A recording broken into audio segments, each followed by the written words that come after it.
Friend नमस्कार, स्वागत है आपका एक बार फिर से राठौर इंग्लिश क्लासेस में। फ्रेंड्स, आज का हमारा टॉपिक है फ्रांसिस बेकन के द्वारा लिखा गया एक एसे जिसका नाम है ऑफ फ्रेंडशिप। तिबेरियस सीजर के साथ फ्रेंड सेजानस जो है उस ऊंचाई तक पहुंच गया था जहां उन्हें एक पेयर ऑफ फ्रेंड्स के रूप में पुकारा जाता था। तिबेरियस ने उसे लिखे एक पत्र में कहा था, हैक प्रो अमिकिटिया नोस्ट्रा नॉन आकुल्टावी, यानी हमारी मित्रता के नाते मैंने बातें नहीं छिपाई। पूरी सीनेट जो थी वो मित्रता की देवी को एक वेदी समर्पित करती है और उन दोनों के बीच एक प्रगाढ़ मित्रता जो है उसका सम्मान करती है। बेकन फ्रेंड यहाँ पे सम्राट और उसके मित्र जो है उसके बीच की असाधारण घनिष्ठता को ऐतिहासिक उदाहरण से स्पष्ट कर रहे हैं। समानता का चरम ये था कि सेजानस जो एक निम्न पद से ऊपर उठा था, तिबेरियस की कृपा से वो इतना ज्यादा शक्तिशाली हो जाता है कि उन्हें शासक और सेवक नहीं बल्कि मित्रों की जोड़ी मानने लगे थे लोग। ये राजाओं द्वारा अपने मित्रों को अपने बराबर ऊंचा उठाने का एक उदाहरण है। पारदर्शिता और गोपनीयता तिबेरियस के लैटिन वाक्य का अर्थ है। एक राजा अपने मित्र के सामने अपने मन की सारी गुप्त बातें, राजनीतिक चिंताएं साझा करता है और इसमें कोई रहस्य नहीं होता। सार्वजनिक मान्यता ये कि मित्रता को इतना पवित्र और महान माना गया कि रोम की सीनेट ने मित्रता की देवी के लिए एक वेदी बनवाई। ये दिखाता है कि सम्राट की निजी मित्रता का प्रभाव पूरे साम्राज्य और प्रशासन पर पड़ता था। बेकन या मित्रता का जो प्रथम फल है भावनात्मक राहत, इसकी शक्ति को दिखा रहे हैं।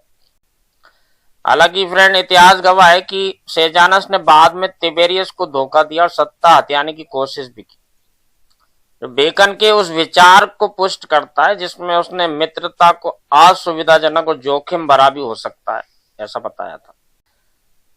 द लाइक और मोर was between Septimius Severus and Plotianus, for he forced his eldest son to marry daughter of Plotianus and would often maintain Plotianus in doing affronts to his son, and did write also in a letter to the Senate by these words, I love the man so well as I wish he may overlive with me। इसी तरह की या इससे भी घनिष्ठता जो है Septimius Severus और प्लोटियानस के बीच थी, क्योंकि सेवेरस ने अपने बड़े बेटे कराकला को प्लोटियानस की बेटी से शादी करने के लिए मजबूर किया। वह अक्सर अपने बेटे का अपमान करने में भी प्लेटियानस का साथ देते थे और उन्होंने सीनेट को लिखे एक पत्र में इन शब्दों को भी लिखा था, मैं उस व्यक्ति को इतना प्यार करता हूं कि मेरी इच्छा है कि वह मेरे बाद भी जीवित रहे।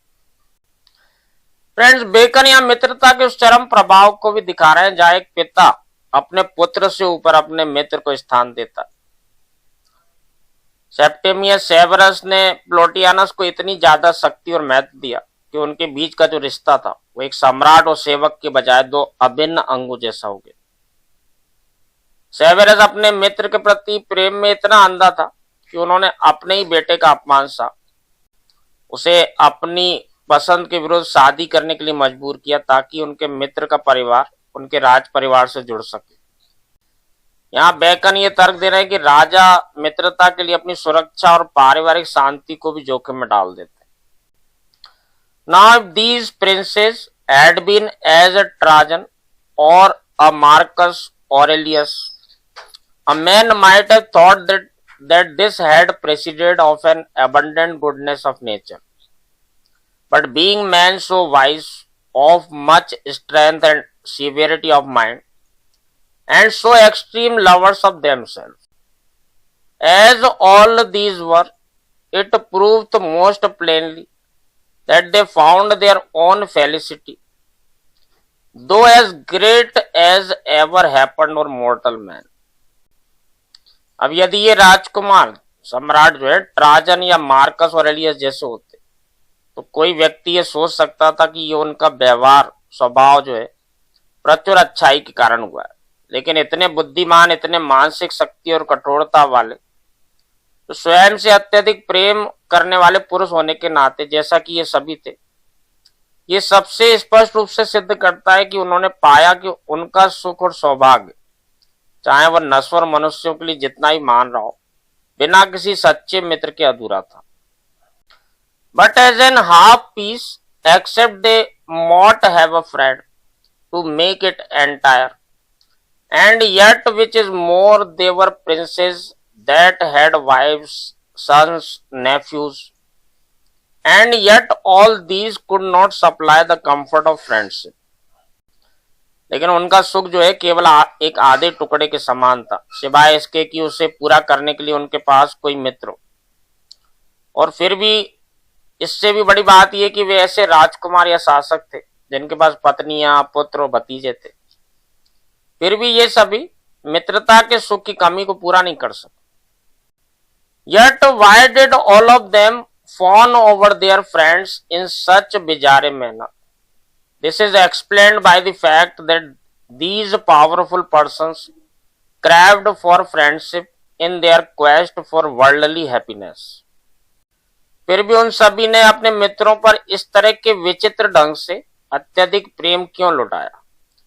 इसे इस तथ्य से समझाया गया कि इन शक्तिशाली व्यक्तियों ने सांसारिक सुख की अपनी खोज में सच्ची मित्रता के लिए गहरी लालसा रखी थी। It is not to be forgotten what Comineus observe of his first master Duke Charles the Hardy, namely that he would communicate his secrets with none, and least of all those secrets which troubled him most. Whereupon he goeth on and saith that towards his latter time that closeness did impair and little perish his understanding. अब ये भूलने योग्य नहीं है कि जो कॉमिनियस ने अपने पहले स्वामी ड्यूक चार्ल्स द हार्डी, इसके बारे में बताते हैं, यानी कि वह अपने रहस्य किसी के साथ साझा नहीं करते थे, विशेष रूप से वे रहस्य जो उन्हें सबसे ज्यादा परेशान करते थे। इसके आगे वो कहते हैं कि अपने जीवन के अंतिम समय में उस अत्यधिक गोपनीयता ने उनकी बुद्धि को बिगाड़ दिया और धीरे धीरे नष्ट कर दिया। बेकन यहाँ मित्रता के अभाव और भावनाओं को अंदर दबाकर रखने के घातक परिणामों को भी एक ऐतिहासिक उदाहरण के माध्यम से समझा रहा है। ड्यूक चार्ल्स द हार्डी एक ऐसे शासक थे जो किसी पर भरोसा नहीं करते थे। वे अपनी चिंताओं और योजनाओं को पूरी तरह गुप्त रखते थे। अब बेकन का तर्क ये है कि जब कोई व्यक्ति अपने सबसे ज्यादा परेशान करने वाले विचारों को भी अपने तक ही सीमित रखता हो तो वो मन के अंदर एक असहनीय दबाव पैदा करता है। क्लोजनेस का फ्रेंड अर्थ है मानसिक बंधपन या संकुचित स्वभाव। अब बेकन चेतावनी देते हैं कि विचारों भावनाओं को किसी मित्र के साथ साझा न करके यदि उसे बाहर नहीं निकाला जाता तो धीरे धीरे वो ये चीज क्या होती है, व्यक्ति के सोचने समझने की जो शक्ति होती है इसे खराब करने लगती है। तो इस सब का निष्कर्ष ये फ्रेंड कि अपने दुखों रहस्यों को साझा करने के लिए मित्र का होना न केवल सुखद है बल्कि मानसिक संतुलन और विवेक बनाए रखने के लिए भी अनिवार्य है। Surely Comineus mought have made the same judgment also if it had pleased him of his second master Louis XI, whose closeness was indeed his tormentor. The parable of Pythagoras is dark but true. Corne edito, eat not the heart. निश्चित रूप से कॉमिनियस ने अपने दूसरे स्वामी है ना Louis 11वें के बारे में भी वही निर्णय दे सकते थे, लेकिन यदि वे चाहते, जिनकी अत्यधिक गोपनीयता ही वास्तव में उनकी पीड़ा का कारण थी। अब इसमें पाइथागोरस की कहावत का जिक्र कर रहे हैं जो कि रहस्यमयी है लेकिन सत्य, और वो कहावत है कॉर्ने एडिटो ईट नॉट द हार्ट। इसका मतलब है कि अपने दिल को मत खाओ, यानी कि आप जब रहस्य को, किसी गुप्त बात को बहुत समय तक अपने मन ही मन छुपाए रखते हैं तो वो इस तरह से हो जाता है कि आप मन ही मन कुंठित होने लगते हैं, अपने आप को ही खाने लगते हैं, वो चिंता आपको खा जाती है। Certainly, if a man would give it a hard phrase, those that want friends to open themselves unto are carnivals of their own hearts. But one thing is most admirable, wherewith I will conclude this first fruit of friendship. which is that this communicating of a man's self to his friend works two contrary effects. For it redoubleth joys and cutteth griefs in halves. निश्चित रूप से यदि कोई व्यक्ति इसे कठोर शब्दों में कहे तो वे लोग जिनके पास अपना दिल खोलने के लिए मित्रों का अभाव है, वे अपने ही हृदय के भक्षक बन जाते हैं। लेकिन एक चीज जो सबसे ज्यादा प्रशंसनीय है, जिसके साथ मैं मित्रता के इस पहले फल का समापन करूंगा, वो ये है कि मनुष्य का अपने मित्र के साथ स्वयं को साझा करना यानी संवाद करना दो विपरीत प्रभाव पैदा करता है, क्योंकि ये खुशियों को दोगुना कर देता है और दुखों को आधा काट देता है। For there is no man that imparteth his joys to his friend but he joyeth the more, and no man that imparteth his griefs to his friend but he grieveth the less, so that it is in truth of operation upon a man's mind of like virtue as the alchemist used to attribute to their stone for man's body, that it worketh all contrary effects but still to the good and benefit of nature. क्योंकि कोई ऐसा व्यक्ति नहीं है जो अपने मित्र को अपनी खुशियां बताता हो और उसे और भी अधिक खुशी ना मिलती हो, और ऐसा भी कोई व्यक्ति नहीं जो अपने मित्र को दुख बताता और उसे कम दुख ना होता हो। यानी खुशी बताने से, जताने से, बांटने से बढ़ती है, जबकि दुख जो है बांटने से कम होता जाता है। इसलिए यह सत्य है कि मनुष्य के मन पर मित्रता का प्रभाव वैसा ही गुणकारी है जैसे कि एक अल्केमिस्ट पारस पत्थर का प्रभाव मनुष्य के शरीर पर मानते थे। यह सभी विपरीत प्रभाव पैदा करता है, लेकिन फिर भी प्रकृति की भलाई और लाभ के लिए ही काम करता है। But yet without praying in aid of alchemist there is a manifest image of this in the ordinary course of nature, for in bodies union strengtheneth and cherisheth any natural action, and on the other side weakness and dulleth any violent impression, and even so it is of minds. लेकिन alchemist की सहायता लिए बिना भी प्रकृति के साधारण क्रम में इसका स्पष्ट प्रमाण मौजूद है, क्योंकि भौतिक वस्तुओं में मेल किसी भी प्राकृतिक क्रिया को मजबूत करता है और उसे पोषित करता है, और दूसरी ओर किसी भी हिंसक प्रभाव को कमजोर और सुस्त कर देता है, और मन के मामले में भी बिल्कुल ऐसे ही। The second fruit of friendship is helpful and sovereign for the understanding as the first is for the affections, for friendship maketh indeed a fair day in the affections from storm and tempests, but it maketh daylight in the understanding out of darkness and confusion of thoughts.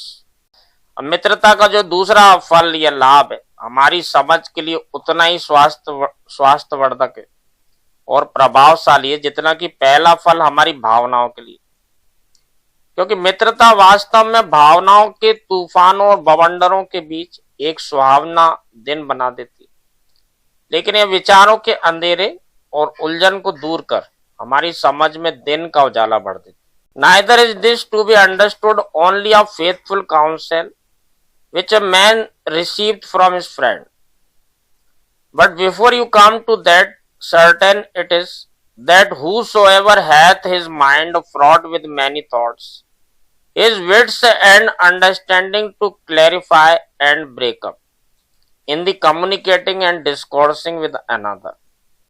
यहाँ पे friend वही कह रहे हैं कि इसे केवल एक निष्ठावान सलाह ना फेथफुल काउंसिल के रूप में नहीं समझना चाहिए जो कि एक मनुष्य अपने मित्र से प्राप्त करता है, बल्कि उस तक पहुंचने से पहले यह निश्चित है कि जिस किसी का मन बहुत सारे विचारों से भरा होता है, दूसरे व्यक्ति के साथ संवाद और चर्चा करने से उसकी बुद्धि और समझ ये ज्यादा स्पष्ट हो जाती है और उलझनें टूट जाती है।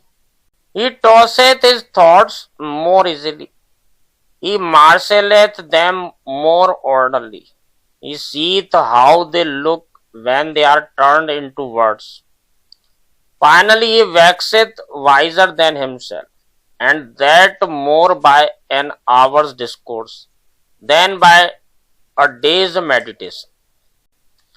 वो अपने विचारों को अधिक आसानी से व्यक्त कर पाता है, वो अपने अधिक व्यवस्थित ढंग से उन्हें क्रमबद्ध कर पाता है, वो देख पाता है कि शब्दों में बदलने पर वे कैसे दिखते हैं। अंततः वह स्वयं से भी अधिक बुद्धिमान हो जाता है, और यह एक दिन के गहन चिंतन की तुलना में 1 घंटे की बातचीत से कहीं ज्यादा संभव है। It was well said by Themistocles to the king of Persia that speech was like cloth of arras, opened and put abroad, whereby the imagery doth appear in figure, whereas in thoughts they lie but as in packs.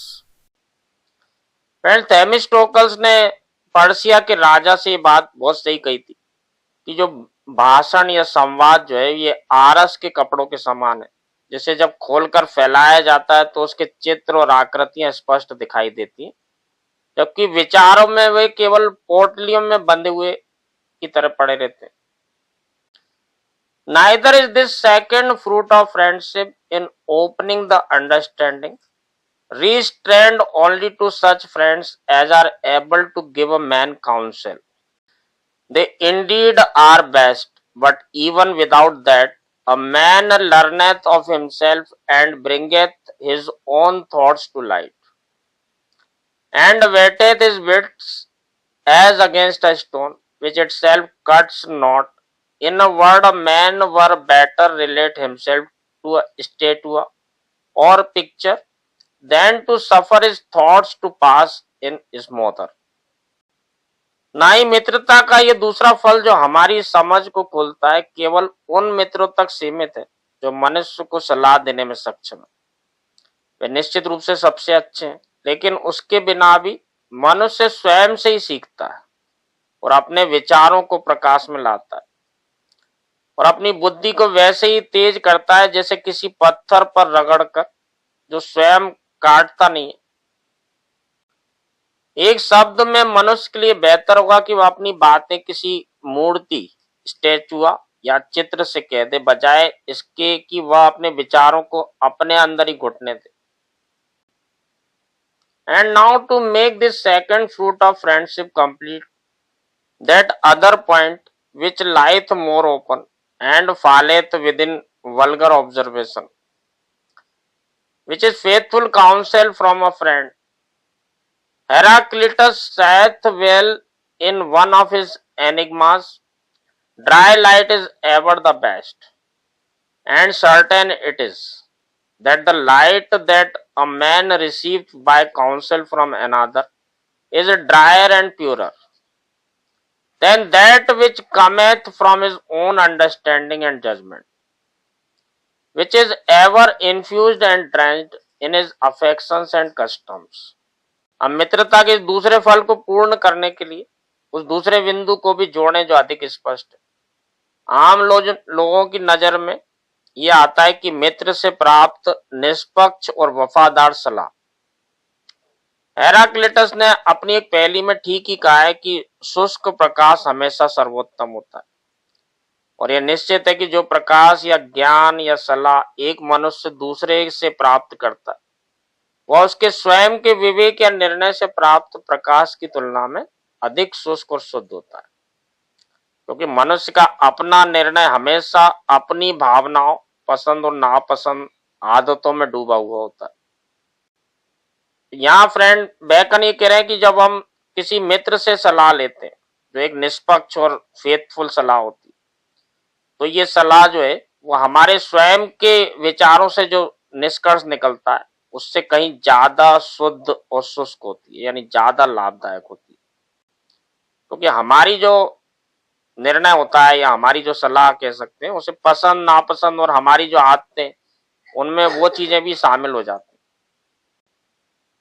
So as there is much difference between the counsel that a friend giveth and that a man giveth himself, as there is between the counsel of a friend and of a flatterer, for there is no such flatterer as is a man's self, and there is no such remedy against flattery of a man's self as the liberty of a friend.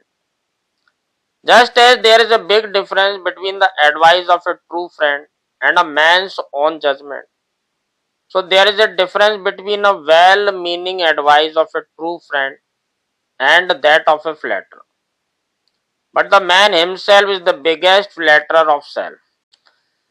And the best remedy for this flattery is the freedom of a friend to give unbiased advice.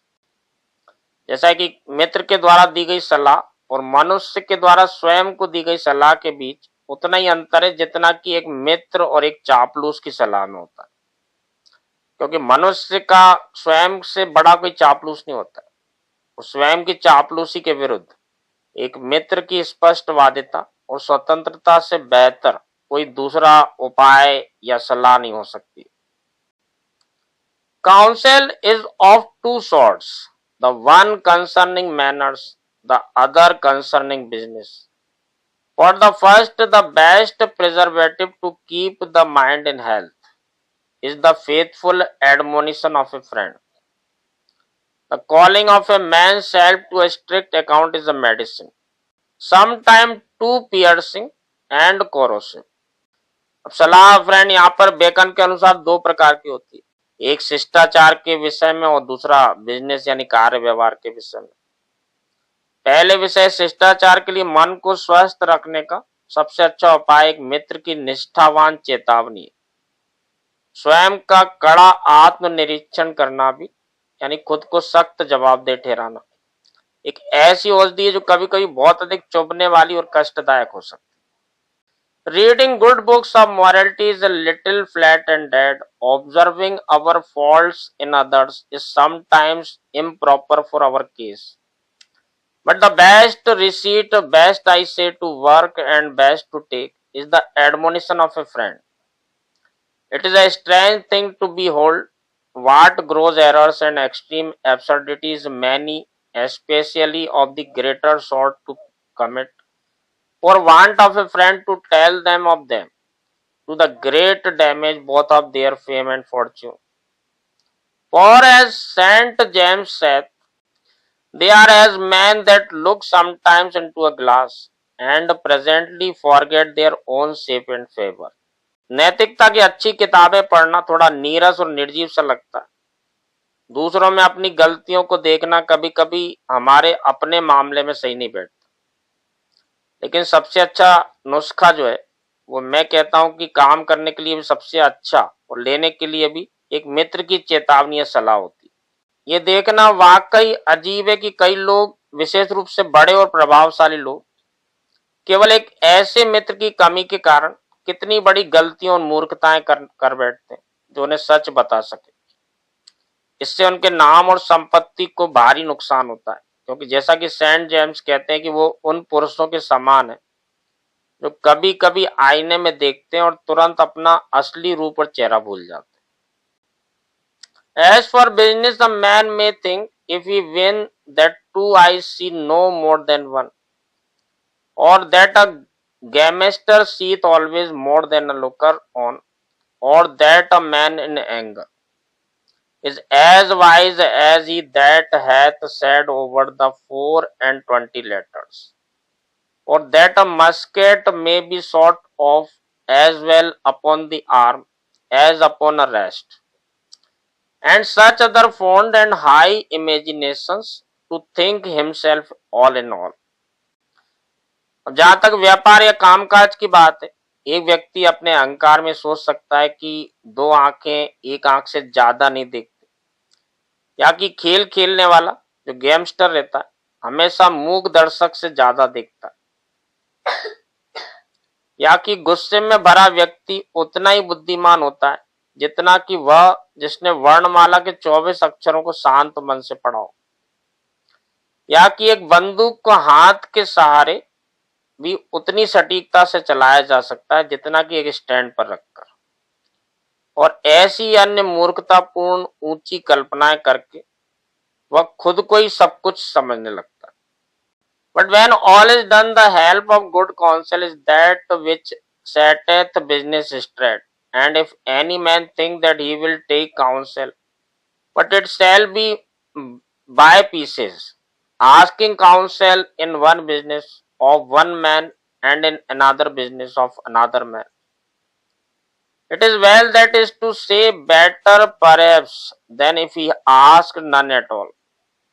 But he runneth two dangers. One that he shall not be faithful counselled, for it is a rare thing, except it be from a perfect and entire friend to have counsel given, but such as shall be bowed and crooked to some ends which he hath that giveth it. लेकिन अंत में एक अच्छी सलाह ही वह मदद है जो काम को सही पटरी पर लाती है। यदि कोई व्यक्ति ये सोचता है कि वह सलाह तो लेगा लेकिन टुकड़ों में, यानी एक काम के लिए एक व्यक्ति से और दूसरे काम के लिए किसी और से, तो ये ठीक नहीं, और शायद ये बिल्कुल सलाह लेने से बेहतर। लेकिन इसमें दो खतरे हैं। पहला ये कि उसे वफादारी से भरी सलाह नहीं मिलेगी, क्योंकि एक पूर्ण और सच्चे मित्र के अलावा बिना किसी स्वार्थ के सलाह मिलना दुर्लभ है। अक्सर सलाह देने वाला उसे अपने निजी स्वार्थ के अनुसार तोड़ मरोड़ कर देता है। The other that he shall have counsel given hurtful and unsafe, though with good meaning, and mixed partly of mischief and partly of remedy, even as if you would call a physician that is thought good for the cure of the disease you complain of, but is unacquainted with your body, and therefore may put you in way for a present cure, but overthroweth your health in some other kind, and so cure the disease and kill the patient. यहाँ woken कह रहे हैं कि friend दूसरा खतरा ये कि उसे ऐसी सलाह दी जाए जो हानिकारक और असुरक्षित हो, भले ही वो अच्छे नियत वाले व्यक्ति ने दी हो, जिसमें आर्थिक रूप से नुकसान और आंशिक रूप से उपचार मिला हो।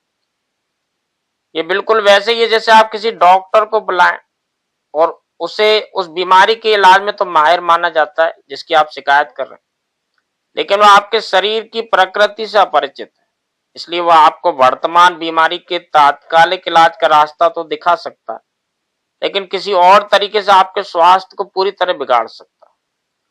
और इस तरह वह बीमारी का इलाज तो कर देगा, लेकिन वो मरीज को ही मार डालेगा।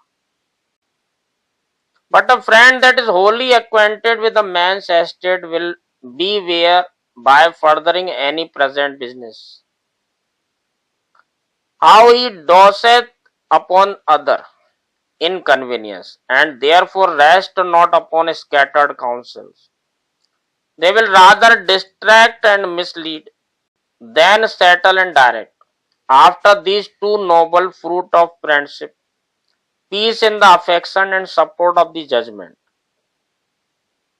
follow the last fruit, which is like the pomegranate, full of many kernels. I mean, add and bearing a part in all actions and occasions. लेकिन एक मित्र जो मनुष्य की पूरी स्थिति और उसकी पूरी एस्टेट से परिचित होता है, वह इस बात का ध्यान रखेगा कि वर्तमान के किसी काम को आगे बढ़ाते समय वह असावधानी से किसी दूसरी असुविधा या संकट को न बुलावा दे। इसलिए बिखरी हुई सलाहों पर भरोसा न करें, वे आपको सुलझाने और निर्देशित करने की बजाय विचलित और गुमराही करेंगे। मित्रता के इन दो महान फलों, मन को शांति देना और निर्णय में सहायता करना, के बाद एक अंतिम फल भी आता है जो एक अनार के समान है, जिसमें बहुत सारे दाने भरे होते हैं। मेरा मतलब है सहायता और सभी कार्यों और अवसरों में अपनी भूमिका निभाना या सहयोग देना। Here the best way to represent to life the manifold use of friendship is to cast and see how many things there are which a man cannot do himself, and then it will appear that it was a sparing speech of the ancients to say that a friend is another himself, for that a friend is far more than himself. Men have their time and die many times in desire of some things which they principally take to heart, the bestowing of a child, the finishing of a work or the like. Friend Bacon ये कह रहे हैं कि जीवन में मित्रता के विविध उपयोगों को दर्शाने का सबसे अच्छा तरीका ये देखना है कि ऐसी कितनी चीजें जिन्हें आप स्वयं नहीं कर सकते। और तब यह स्पष्ट होगा कि प्राचीन लोगों का यह कहना है कि मित्र व्यक्ति का ही दूसरा रूप है। एक सीमित बात थी, लेकिन वास्तव में एक मित्र व्यक्ति के अपने आप से कहीं बढ़कर होता है। मनुष्यों का अपना एक सीमित समय होता है। वे अक्सर उन चीजों की इच्छा रखते हुए ही मर जाते हैं जिन्हें वे दिल से चाहते थे, जैसे कि अपने बच्चे का विवाह करना, सेटल करना, उसे किसी अधूरे कार्य को पूरा करना, या ऐसे बहुत से काम हो सकते हैं। If a man have true friend, he may rest almost secure that the care of those things will continue after him. So that a man hath, as it were, two lives in his desires. A man hath a body, and that body is confined to a place. But where friendship is, all offices of life are, as it were, granted to him and his deputy. For he may exercise them by his friend. यदि किसी व्यक्ति का एक सच्चा मित्र है तो लगभग इस बात के लिए निश्चिंत हो जाता है कि उन चीजों, यानी जो अधूरी इच्छाएं और जिम्मेदारी हैं, उनकी देखभाल जो है उसके जाने के बाद भी जारी रहेगी। इस प्रकार एक व्यक्ति की इच्छाओं में मानो उसके पास दो जीवन होते हैं। एक मनुष्य का शरीर होता है, वह शरीर एक स्थान तक ही सीमित होता है, लेकिन जहां मित्रता होती है वहां जीवन के सभी कार्य मानो उसे उसके प्रतिनिधि को सौंप दिए जाते हैं, क्योंकि वह उन कार्यों को अपने मित्र के माध्यम से भी पूरा कर सकता है। How many things are there which a man can not with any face or comeliness say or do himself.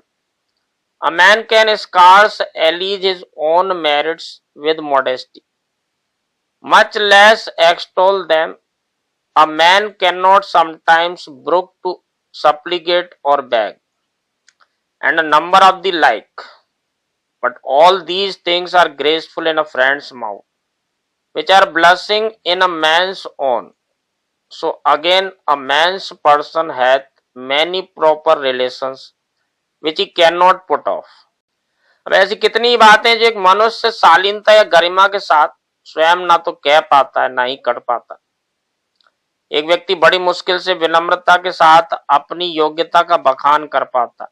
उनकी प्रशंसा करना तो दूर है, कभी कभी एक मनुष्य के लिए गिड़गिड़ाना है, भीख मांगना, सहन करना मुश्किल होता है, और ऐसी कई कई अन्य बातें। लेकिन ये सभी चीजें एक मित्र के मुंह से शोभा देती, क्योंकि स्वयं के कहने पर व्यक्ति को शर्म महसूस होती।